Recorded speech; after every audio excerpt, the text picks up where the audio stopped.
আসসালামু আলাইকুম, ফারনাস ব্লগে সবাইকে স্বাগতম। কাছে এবং দূরে, দেশে এবং দেশের বাইরে যে যেখান থেকে আমার আজকের ভিডিওটি দেখছেন, আশা করি সবাই ভালো আছেন। আমিও আলহামদুলিল্লাহ ভালো আছি।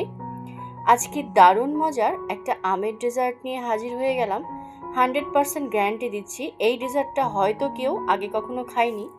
এতটা মজা আর দেখতে যে কি সুন্দর, মানে দেখেই মানুষের মন ভরে যাবে। এটা এতটা সুন্দর, বাচ্চা থেকে বড় সবার কাছেই কিন্তু এই ডেজার্টটা অনেক ভালো লাগবে।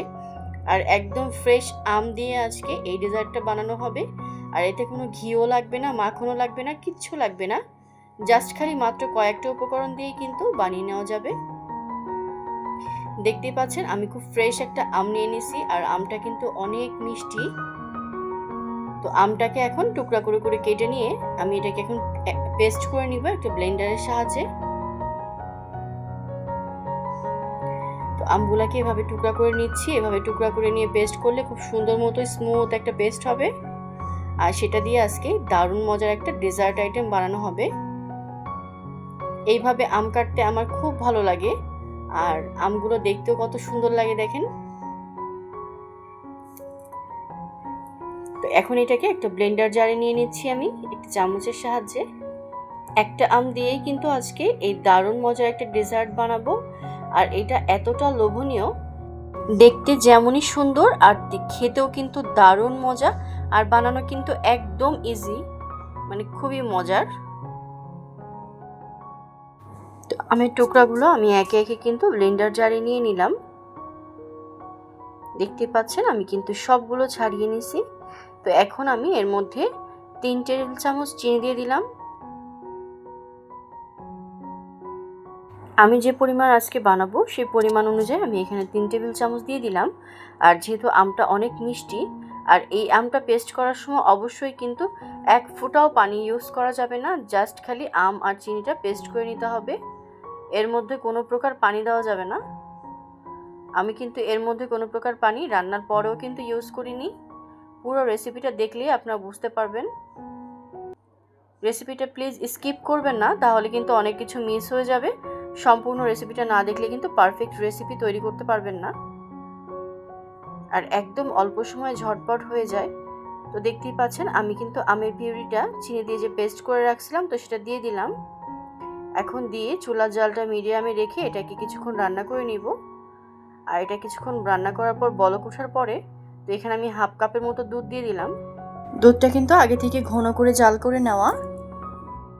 অবশ্যই পরিমাপটা ঠিক রাখবেন, না হলে কিন্তু কম বেশি হলে সঠিক রেসিপিটা হবে না। তো এখন দুধের সাথে আমের পিউরিটা খুব সুন্দরভাবে মিশিয়ে নিচ্ছি, দেখতেই পাচ্ছেন। এর মধ্যে আমি 1 চিমটি পরিমাণ লবণ দিয়ে দিলাম। তো দুধটা যখন খুব সুন্দর মতো আমের পিউরির সাথে জাল করা হয়ে যাবে, তো এখানে আমি হাফ কাপ পরিমাণ সুজি নিয়ে নিলাম। হাফ কাপ দুধের সঙ্গে হাফ কাপ সুজি। অবশ্যই মেজারমেন্টটা ঠিক রাখবেন। এই রেসিপিটা বাসায় একবার হলেও ট্রাই করবেন। আর এটা যে এতটা মজা, আর এখন তো আমের সিজন, প্রচুর পরিমাণে আম পাওয়া যাচ্ছে। আর চাইলে কিন্তু আপনারা আমের পিউরিটাকেও কিন্তু ওভাবে পেস্ট করে ডিপ ফ্রিজে কিন্তু সারা বছর সংরক্ষণ করে খেতে পারেন। জুস কিংবা যে কোনো রেসিপিতেই কিন্তু আমরা কাজে লাগাতে পারবো। আর এই রেসিপিটা কিন্তু বাচ্চা থেকে বড় সবার কাছেই খুব ভালো লাগবে। চাইলে এই বাচ্চার টিফিনে কিংবা বাচ্চাকে বিকালের নাস্তায় দিতে পারেন। অবশ্যই বাসায় একবার হলেও ট্রাই করবেন, দারুণ মজা। আর দেখতে খুবই সুন্দর, খুবই মজার একটা রেসিপি, আর একদম সহজ। অল্প কিছু উপকরণ দিয়েই কিন্তু তৈরি করে নেওয়া যায়। দেখতে পাচ্ছেন আমি কিন্তু সুজিটা অনবরত নেড়ে এটাকে খুব সুন্দরভাবে মিশিয়ে নিচ্ছি। এই পর্যায়ে আমার চুলার জালটা কিন্তু একদম মিডিয়াম টু লোয়ে আছে। খুব বেশি জোরে জাল দিয়ে কিন্তু এটা রান্না করা যাবে না, তাহলে কিন্তু নিচে পুড়ে যাবে, খেতে ভালো লাগবে না, কালারটাও নষ্ট হয়ে যাবে। দেখতে পাচ্ছেন আমার সুজিটা কিন্তু খুব সুন্দর মতো একদম সেট হয়ে গেছে, আর সুন্দর মতো সেদ্ধ হয়ে গেছে, আর একদম শুকনো শুকনো হয়ে গেছে। এর থেকে বেশি আর জাল করা যাবে না, তাহলে খুব বেশি শক্ত হয়ে যাবে। এটা ঠান্ডা হলে কিন্তু আরও বেশি, মানে আরও একটু শক্ত হয়ে যাবে। তো তার কারণে এই অবস্থায় নামাই ফেলতে হবে। তো হাত দিয়ে ধরা যায় এরকম পর্যায়ে একটু ঠান্ডা করে নিতে হবে সুজিটাকে। তো এবার আমি একটু মথে নিচ্ছি হাত দিয়ে। ঠান্ডা হয়ে গেছে, মোটামুটি ধরা যাচ্ছে হাত দিয়ে। তো এই পর্যায়ে এখন আমি গোল গোল শেপ দিয়ে নিব। চাইলে কুকি কাটার দিয়ে আপনারা যে কোনো শেপ দিয়ে তৈরি করে নিতে পারেন, তবে আমি আজকে এভাবে গোল গোল করেই বানাবো, আমার এভাবে দেখতে ভালো লাগে। আমি জাস্ট হালকা একটু ঘি লাগিয়ে নিছি হাতে, সামান্য পরিমাণ,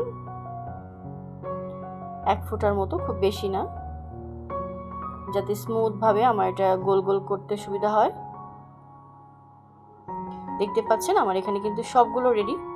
তো এখন আমি যেটা করব, আমি একটু গুঁড়া দুধ দিয়ে নিয়ে নিব। তো এখানে অল্প পরিমাণ গুঁড়া দুধ নিয়ে নিলেই হবে, যেহেতু মিষ্টির পরিমাণ খুব বেশি না। আর এখানে চাইলে কিন্তু আপনার ড্রাই যে কোকোনাটটা সেটাও কিন্তু ইউজ করতে পারেন, তাতেও কিন্তু দেখতে অনেক সুন্দর লাগবে। আর গুঁড়া দুধ দিয়ে কোট করলেও কিন্তু দেখতে অনেক সুন্দর লাগবে, জাস্ট দেখার সৌন্দর্যের জন্য। দেখতে পাচ্ছেন এই যে আমি এরকম কোট করে নিছি। আর মাঝখানে আমি একটু এই যে আঙুল দিয়ে ডিপ করে দিচ্ছি, কারণ এটার আরও একটু আরেকটা স্টেপ আছে, তো তার জন্য আমি দেখার সৌন্দর্যের জন্য এখানে আঙুল দিয়ে দিয়ে ডিপ করে করে দিচ্ছি। তো একে একে সবগুলো মিষ্টি কিন্তু আমি এরকম কোট করে নিব। কোট করে মাঝখান থেকে জাস্ট একটু আঙুল দিয়ে একটু ট্যাপ দিয়ে দিব। এটা দেখেই বুঝতে পারতেছেন, এটা আসলে বলে বোঝানোর কিছু নেই, একটু দেখেই বুঝে নিতে হবে। দেখতে পাচ্ছেন আমার কিন্তু সবগুলো রেডি একদম। তো এখন আমি যেটা করব, একটা প্যান নিয়ে নিলাম, আর আমি কিন্তু এখনও চুলা জালটা জ্বালাই নেই। তো আমি চুলা জালটা অফ রেখে আগে সব উপকরণগুলো দিয়ে নিব। তো আমি এখানে 1 চা চামচ পরিমাণ কর্নফ্লাওয়ার দিয়ে নিলাম, আর সাথে দিয়ে দিলাম 1 চা চামচ পরিমাণ চিনি, আর তার সঙ্গে 3 টেবিল চামচ পরিমাণ পানি। তো এটাকে খুব ভালোভাবে এখন মিশিয়ে নিতে হবে। খুব ভালোভাবে মিশিয়ে তারপর কিন্তু আমি চুলার জালটা অন করব।